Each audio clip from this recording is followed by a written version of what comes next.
Hi everybody, this is Tina from Tina's Messy Crafty Life. How are you? I hope you're good.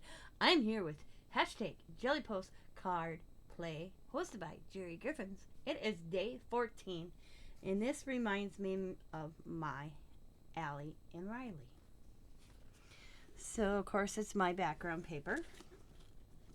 And like I said, I've been using stickers that I randomly have, and I came across this little one.